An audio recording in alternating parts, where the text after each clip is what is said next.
உலகம் முழுவதும் உணவு பாதுகாப்பு குறித்து கவலைகள் அதிகரித்து வரும் நிலையில் மனித குலத்தின் எதிர்காலத்தை பாதுகாக்கும் ஒரு முக்கியமான இடம் ஆர்க்டிக் ரீஜியனில் அமைந்துள்ளது. நார்வே நாட்டின் ஸ்வால்பர்ட் தீவில் இருக்கும் இந்த பாதுகாப்பு மையம் ஸ்வால்பர்ட் குளோபல் சீட் வால்ட் என அழைக்கப்படுகின்றது. உலக நாடுகள் தங்களுடைய முக்கியமான விவசாய பயிர்களின் விதைகளை இங்கு பேக்கப்பாக சேமித்து வருகின்றன. அரிசி, கோதுமை, காய்கறிகள் உள்ளிட்ட ஆயிரக்கணக்கான பயிர்களின் சீட் சாம்பிள்ஸ் பனிமலையின் ஆழத்தில் அமைந்துள்ள இந்த ஹை செக்யூரிட்டி ஃபெசிலிட்டியின் பாதுகாக்கப்படுகின்றன. தற்போது 13 லட்சத்திற்கும் அதிகமான சீட் சாம்பிள்ஸ் இங்கு சேமிக்கப்பட்டுள்ளன.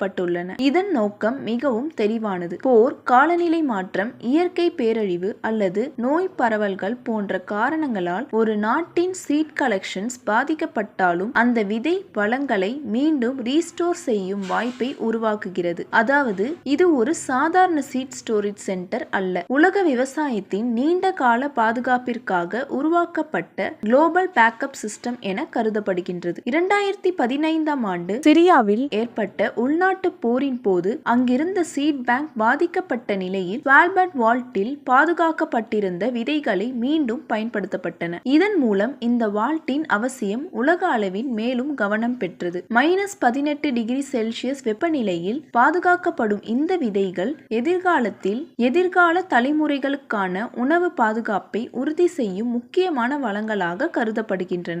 அமைதியாக பனிக்குள் பாதுகாக்கப்படும் இந்த சிறிய விதைகள் எதிர்காலத்தின் உலகின் உணவு தேவையை பாதுகாக்கும் மிக பெரிய நம்பிக்கையாக இருக்கலாம்.